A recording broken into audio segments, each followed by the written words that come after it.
जग रोके मैनू अड़िया मैं बाज ना आवांगी। अस्सलाम वालेकुम, मैं तारक सानी ते तुसी देख रहे हो मेरा यूट्यूब चैनल रैबर एंटरटेनमेंट प्लस। अगर तुसी मेरे चैनल ते नवे हो तो मेहरबानी फरमा के मेरे चैनल में सब्सक्राइब करके मेरी हौसला अफजाई करो।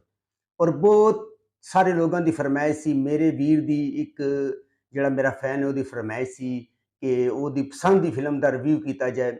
इस फिल्म ने मैं सर्च किया, तलाश किया।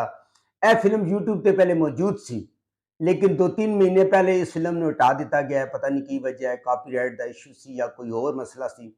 मैं इस फिल्म ने काफ़ी सर्च किया पर जी मालूमात मिली है मैं तुहाडी खिदमत ही लैके हाज़र हो रहा। और सुल्तान दी बड़ी ज़बरदस्त और बड़ी बेहतरीन फिल्म है और उस फिल्म का नाम है खानू शेर।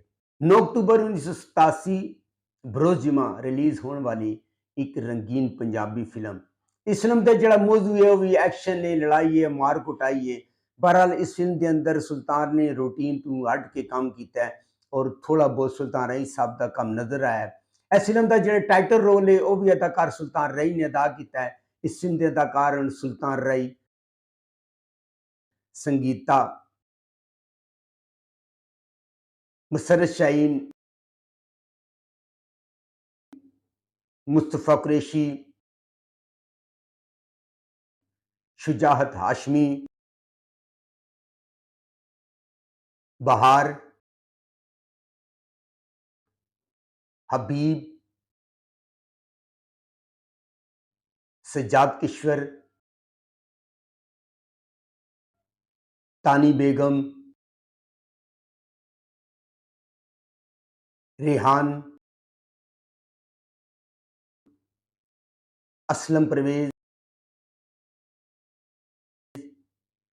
जग्गी मलक, इकबाल दुरानी, सलीम हसन, खावर अब्बास, ताया बरकत, राज मुल्तानी ते अबू शाह। इस फिल्म के हिदायतकार लियाकत अली खान, एदे फिल्मसाज मियाँ मोहम्मद उमर। इस फिल्म ने लिखा है नहीम यासीन ने, इसका म्यूजिक दिता है साबर अली ने, शायर सईद गिलानी, नईम यासीन, गुलकारा नूर जहान, गुलाम अब्बास, कैमरामैन एम अनीफ। इस फिल्म के जोड़े बहुत मशहूर गाने सन, जो बहुत हिट होए वो ए मन ठंडियां हवावां बदलों का शोर सजना नूर जहान की आवाज विच, जग रोके अड़िया मैं बाज ना आवांगी नूर जहान की आवाज विच, बोल अड़िया वे कुछ बोल अड़िया नूर जहान की आवाज विच, बोले अड़िया वे कुछ बोले अड़िया, बोले अड़िया वे कुछ बोले अड़िया। मौसम की अख बेईमान लगदी नूर जहान की आवाज विच। ठंडियां हवावां बदलां दा शोर सजना, मौसम दी अख बेईमान। ए जेडे गाने सन अपने दौर के बड़े सुपर दुपर हिट गाने सन, बड़े मशहूर होए सन। और जैसा कि मैं तुहानू पहले दसिया कि यह फिल्म यूट्यूब पर मौजूद नहीं है, जिहड़ी मालूमात मैनू हासिल सी वो मैं तुहाडे अगे पेश कर दी है। नैक्सट अगर इहदे बारे कोई मालूमात मैनू मिलेगी मैं तुहाडे नाल शेयर करांगा। बहरहाल यह फिल्म यूट्यूब पर मौजूद नहीं है।